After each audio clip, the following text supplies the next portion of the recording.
শ্ৰীমন্ত শংকৰদেৱ আৱিৰ্ভাৱ ক্ষেত্ৰত 1 ছেপ্টেম্বৰৰ পৰা 25 টকাৰ টিকট কাটিহে আপুনি প্ৰৱেশ কৰিব পাৰিব। কিন্তু আমি পুনৰ উল্লেখ কৰিব বিচাৰিছোঁ যে বটদ্ৰৱা থানত নহয়, শ্ৰীমন্ত শংকৰদেৱ আৱিৰ্ভাৱ ক্ষেত্ৰত যদি আপুনি প্ৰৱেশ কৰে তেনেহ'লে 25 টকাৰ টিকট আপুনি কাটিব লাগিব। এই মুহূৰ্তত যিহেতু আমাৰ লগত সত্ৰাধিকাৰ প্ৰভু আছে তথা বটদ্ৰৱা থান পৰিচালনা সমিতিৰ সভাপতিগৰাকী আছে, মই আপোনাৰ ওচৰলৈ আহিছোঁ।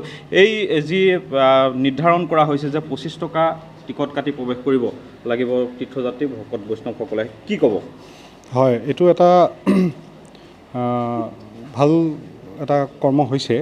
এইটো বহুত দিনৰ পৰা চিন্তা চৰ্চা চলি থকা হৈছিলে, কেনেধৰণে ইয়াক মানে কৰিব পৰা যায়, কি কৰিব পৰা যায়, কিমান মূল্য ৰখা যায়। আৰু এই মূল্যটো মানে 12 বছৰৰ ওপৰত আৰু 70 বছৰৰ তলত এইসকল মানে তীৰ্থযাত্ৰী বা ভকত বৈষ্ণৱৰ কাৰণে এইটো নিৰ্ধাৰণ কৰা হৈছে।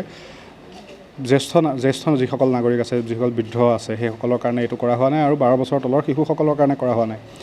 ইয়াতে বিভিন্ন ধৰণৰ মেইনটেনেন্সৰ কথা আছে, বিভিন্ন ধৰণৰ তাত মানে বিভিন্ন ধৰণৰ খৰচ পাতি আছে। সেইবিলাক জেনেৰেট কৰা কিছু এটা মানে যাতে তাৰ পৰা উপাৰ্জন হয়, তাৰ পৰা খৰচ কৰিব পাৰে, তাক এইটো এটা বৃহৎ অঞ্চল জুৰি থকা এটা প্ৰকল্প শ্ৰীমন্ত মানে আৱিৰ্ভাৱ ক্ষেত্ৰ বুলি।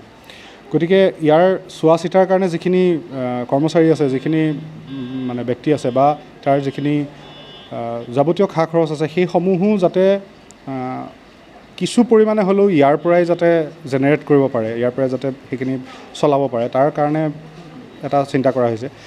আৰু এই বস্তুটো কেৱল ইয়াতেই হোৱা নাই, আজি কলাক্ষেত্ৰত যাওক, কলাক্ষেত্ৰতো তেনে পাব, চৰাইদেউ মৈদাম এনেধৰণৰ যিখিনি আছে, তাৰ পৰা যাতে নিজেই যাতে তাৰ পৰা কিছু চৰকাৰক যাতে কিছু সকাহ কৰিব পৰা যায়, সেই মানসেৰে এইখিনি কৰা হৈছে। আৰু আমি পুনৰ মানে আপোনালোকৰ জৰিয়তে সকলোকে জনাব বিচাৰিছোঁ যে বটদ্ৰৱা থানত ইয়াৰ কোনো মূল্যৰ কথা নাথাকে। এয়া থান, এয়া ভকতসকলৰ শ্ৰদ্ধা ভক্তি সেৱাৰ স্থান। গতিকে ইয়াত কোনো মূল্য নাই। ইয়াত আপোনালোক আগতে যেনেধৰণে আহিছিল এতিয়াও তেনেধৰণে আহি পেলাই সেৱা ল'ব পাৰিব। এয়া মাত্ৰ সেই বৰদোৱাৰ নৱতম সংযোজন শ্ৰীমন্ত শংকৰদেৱ আৱিৰ্ভাৱ ক্ষেত্ৰ যি প্ৰকল্প আছিলে, সেই প্ৰকল্পতহে কৰা হৈছে এই কামটো।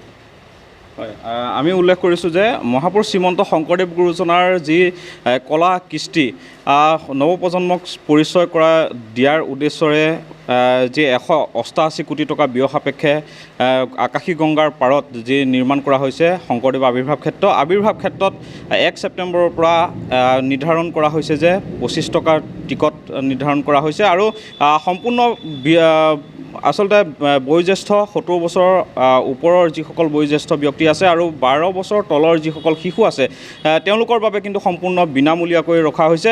আৰু আমি পুনৰ উল্লেখ কৰিছোঁ যে বটদ্ৰৱা থানত প্ৰৱেশ কৰাৰ কোনো মাচুল নিৰ্ধাৰণ কৰা হোৱা নাই। শংকৰদেৱ আৱিৰ্ভাৱ ক্ষেত্ৰতহে আপুনি যদি প্ৰৱেশ কৰে 1 ছেপ্টেম্বৰৰ পৰা 25 টকা টিকট কাটি আপুনি প্ৰৱেশ কৰিব পাৰিব।